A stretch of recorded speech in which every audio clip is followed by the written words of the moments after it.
አሜሪካ ከሰሞኑ በሁለት ከባባድ ጉዳዮች በውጥረት ውስጥ ትገኛለች። አንድ በአየር ሁኔታዋ በተፈጥሯዊ ጉዳይ፣ ሁለተኛ ደግሞ በስደተኞች ጉዳይ በተመለከተ።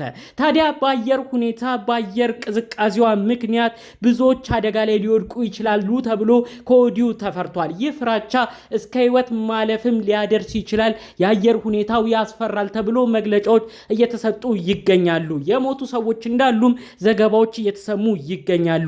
ቀዝቃዛ አየር ንብረት ምክንያት የተለያዩ መብራቶች በተለያዩ ቦታዎች እየተቋረጡ ይገኛሉ። አሜሪካን አብዛኛው ክፍሎቿ እንዲሁም የመብራት ፖሎች መንገዶቿ በበረዶ ተሸፍነዋል። በተለያዩ ቦታ መብራት የሌላቸው ኤሌክትሪሲቲ የሌላቸው ብዙ ሰዎች በቤት ውስጥ በከባድ ቅዝቃዜ ውስጥ እንደሚገኙ መረጃው እየተሰማ ይገኛል። ይህንን ሁኔታም ለማለፍ የተለያዩ ሰዎች ቤት ውስጥ በሚጠቀሙት ማሞቂያ ቤት ውስጥ በሚጠቀሙት የተለያዩ የጋዝ የከሰል አይነት በጭስ በመታፈን ብዙዎች አደጋ ላይ ወድቀዋል ተብሏል። በሌላ በኩል ደግሞ ቅዝቃዜውን መቋቋም እያቃታቸው ከባድ ሁኔታ ውስጥ ይህንን የበረዶ ሰዓት እያሳለፉ የሚገኙ ሰዎች እንዳሉ መረጃው ተሰምቷል። አሜሪካን ሀገር ይህ የበረዶ ወቅት ከዚህ በፊት ከተከሰቱት ከባዱ ከፍ ያለውም ነው ተብሎ ነው እየተዘገበ የሚገኘው። ስለዚህ ጉዳይ የሀገራችንን ኢትዮጵያንም የተመለከቱ መረጃዎችንም ዘርዘር ባለመልኩ ይዘን መተናል። በሌላ በኩል በዶናልድ ትራምፕ አዛዥነት እየተካሄደ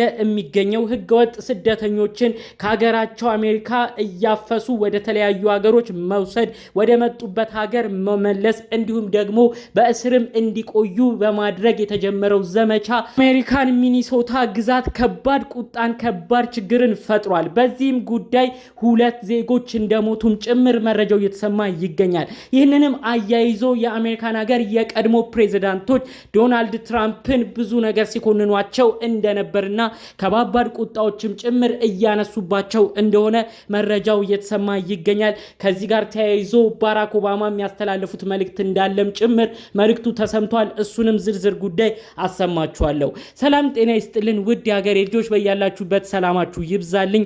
ዛሬም አዳዲስ በሆኑ ጉዳዮች ብቅ ብለናል። ለዚህ ቻናል አዲስ ከሆናችሁ ሰብስክራይብ በማድረግ ሁሌ የምንለቃቸው ታማኝነት ያላቸው መረጃዎች እንዲደርሱ ይሁን። ቀጥታ ይዘን ወደ መጣ ነው ዝርዝር መረጃዎቻችን እናመራለን። መጀመሪያ ወዳደረግነው የአየር ሁኔታ የተፈጥሮ አደጋ በሚባል ደረጃ አሜሪካን ሀገር ስለተከሰተው ብዙ ግዛቶቿንም ስላስጨነቀው የበረዶ ጉዳይ ነው እንግዲህ ትንሽ ነገር እምላችሁ።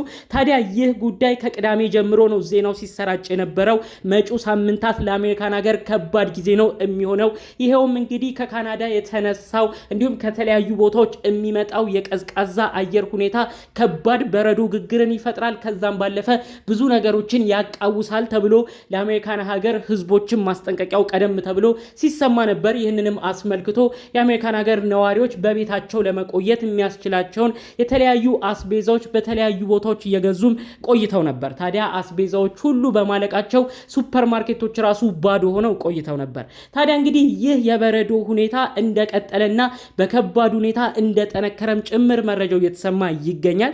በአንዳንድ ቦታዎች ላይ እስከ ኔጌቲቭ 55 እንደወረደም ጭምር ነው መረጃው የተሰማው። ታዲያ ይህንን የበረዶ ግግር ምክንያት በማድረግ የተለያዩ የኤሌክትሪክ ፖሎች የኃይል መቋረጥ እንዳጋጠማቸው፣ በዛም ምክንያት ደግሞ በተለያዩ ቤቶች ውስጥ መብራት ኃይል እንደሌለ፣ ይህም ጉዳይ ታዲያ ብዙዎች በቤታቸው የቆዩበትን ነገር እጅግ ውስብስብ እንዳረገባቸውም ጭምር መረጃው እየተሰማ ይገኛል ማለት ነው። እንግዲህ ብዙዎች አሜሪካን ሀገር በሚኖሩበት በተለይ በበረዶ ጊዜያት በሚያሳልፉበት ጊዜ መብራት ሲኖር ኤሲ በማድረግ ቤት ውስጥ የተለያዩ ሙቀት እንዲፈጠር በማድረግ ነው እነዚህን ጊዜያቶች የሚያልፉት። በመቀጠልም የተለያዩ ነገሮችን ለማብሰልም የሚጠቀሙት ወደ ውጪ መውጣት ስለማይችሉ በቤታቸው በሚገኝ ኤሌክትሪክሲቲ ነው። ታዲያ እንግዲህ አብዛኛው ቦታ ላይ እንደዚህ አይነት ኤሌክትሪሲቲዎች እንደተቋረጡ፣ በተለይ በረዶ የሚገኝበት አካባቢ ላይ በረዶ ሁኔታ የጸናበት አካባቢ ላይ ኤሌክትሪክ ኃይሎች እንደተቋረጡ ነው መረጃው የተሰማው። ይህንን አስመልክቶ ነው ታዲያ ብዙዎች ቤታቸው ማብሰል እንዳልቻሉ፣ የቤታቸው የአየር ቅዝቃዜን በከባድ ሁኔታ ውስጥ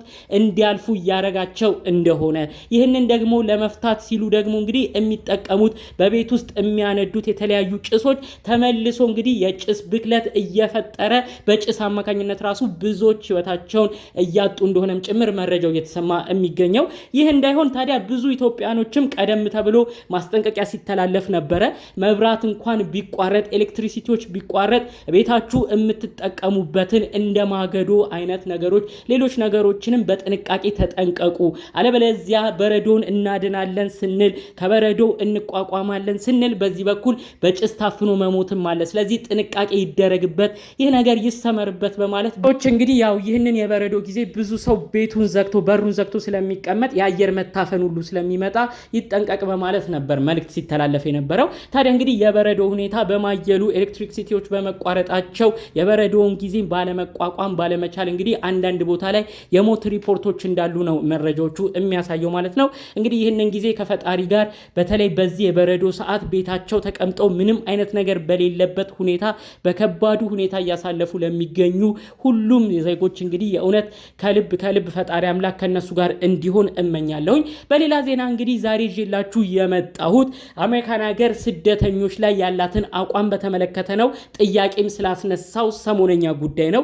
እንግዲህ አይሲ ኦፊሰሮች የሚባሉት ወይም ኢሚግሬሽን ከስተምስ ኢንፎርስመንት የተለያዩ ህገወጥ ስደተኞችን በየመንገዱ እያፈሱ ከቤታቸው እያፈሱ ወደ መጡበት ሀገር እንዲሄዱ የሚያረጉ የተለያዩ ዜጎችንም የመያዝ መብት የተሰጣቸው እነዚህ ኦፊሰሮች እንግዲህ አሁን ላይ በጣም በከባድ ሁኔታ ቁጣ እየተነሳባቸው ይገኛል። ይህም የሆነው በሚኒሶታ እንግዲህ በተከታታይ ጊዜያቶች ላይ 2 ሰዎች ነው የህይወት ማለፍ ምክንያት የሆኑት ማለት ነው። ታዲያ ትናንትና የተከሰተ ደግሞ አንድ ድርጊት ነበር።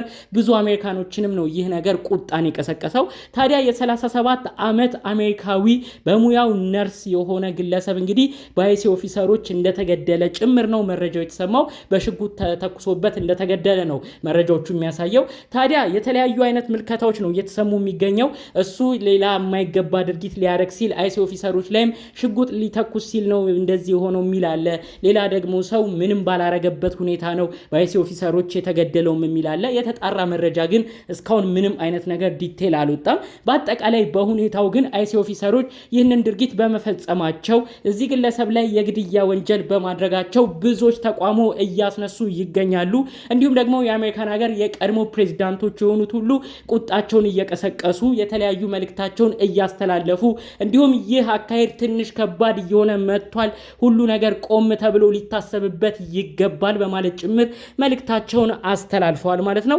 እንግዲህ ለእንደዚህ አይነቶቹ ጉዳይም ይመስላል ጠቅለል ባለመልኩ ዶናልድ ትራምፕ መልእክታቸውን በድጋሚ አስተላልፈዋል። አሁንም ቢሆን ጠንከር ያለ አቋማችንን አንቀይርም፣ በስደተኞች ላይ በህገ ወጦች ላይ የምናረገውን አቋምም አንቀይርም።